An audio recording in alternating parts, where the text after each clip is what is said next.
Autumn in the small town of Burkittsville has always been quiet.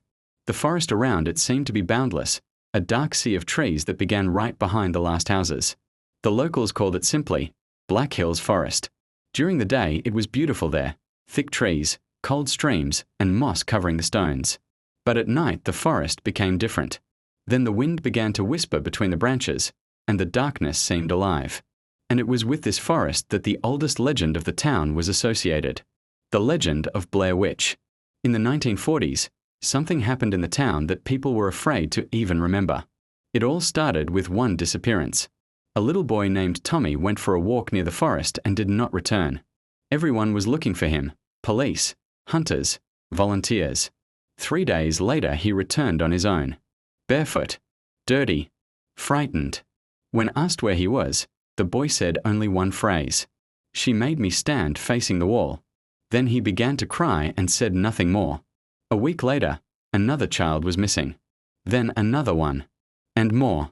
7 children are missing. No one else saw them. It was then that the old residents of the city remembered the old history. Once upon a time, back in the 18th century, a woman named Ellie Kedward lived in the town. She was accused of witchcraft. People said that she lured the children to her house. There was no trial. She was simply kicked into the forest in the winter. She disappeared. But people believed that she was not dead. They thought it had become something else. Something that now lives in the forest. Over the years, history has become a legend. New generations laughed at her. But the old people always said one thing: don't go into the forest after dark. And one more rule: if you hear someone calling you, don't answer. In October 1994, 3 film school students decided to make a documentary about the legend. Their names were a Heather, a Michael, a Josh. They came to Burkittsville with cameras, microphones, and backpacks. Their idea was simple. They wanted to make a movie about Blair Witch. At first, it all looked like an ordinary study. They interviewed the locals. An old hunter told them, "I saw her." The student smiled. "And what does she look like?" The old man was silent for a long time. "She doesn't look like a human." On the 3rd day, the students went to Black Hills Forest. They had a map, a compass, 2 cameras, a tent, a food for 3 days. Heather was constantly filming. "This will be the best documentary of our lives," she said. At first, everything was fine. They followed the path, removed the trees, laughed. But after a few hours, they found something strange. A pile of stones. The stones were folded into a small pyramid. "Someone was here," Michael said. But Josh shook his head. In such a depth of the forest? Heather filmed it on camera. They went further. That night, they set up a tent. It was cold. Somewhere far away, an owl screamed. At about 3 o'clock in the morning, a sound woke them up. Crackling of branches. "It's like someone was walking around a tent." "It's an animal," Michael whispered. But the sound was strange, as if someone slowly walked in a circle. Then they heard a different sound. Children's laughter. Heather turned on the camera. But outside there was only darkness. In the morning they woke up and left the tent. There were stones around the tent. Dozens of stones. They formed a circle. "Did you do it?" Heather asked. The boys shook their heads. The next day, it became clear that they were lost. The card didn't help anymore. The compass began to spin. They walked for several hours. But each time they returned to the same river.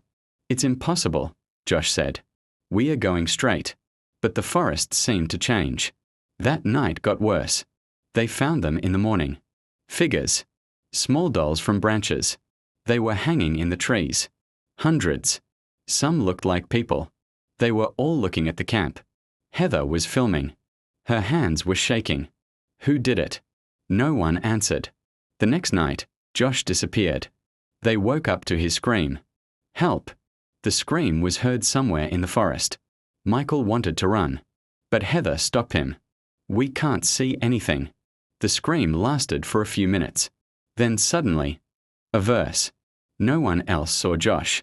The next night they heard a voice. It was Josh's voice. "Heather. Michael. Help." But the voice sounded strange. As if he was copied. As if it wasn't him. In the morning, they found the package near the tent. There was something wrapped in cloth inside. Heather opened it, and she screamed. There were teeth, and a piece of fabric from Josh's shirt. That night they saw the house. Old man. Destroyed. In the middle of the forest. Someone lives here, Michael said. They went inside. The walls were covered with strange symbols. There were children's toys on the floor. And then they heard a sound. Steps. From above. Heather ran up the stairs. The camera was shaking. She shouted, "Michael." Then she went into the room. The camera showed a corner of the room. Michael was standing there. He looked at the wall. Immovable.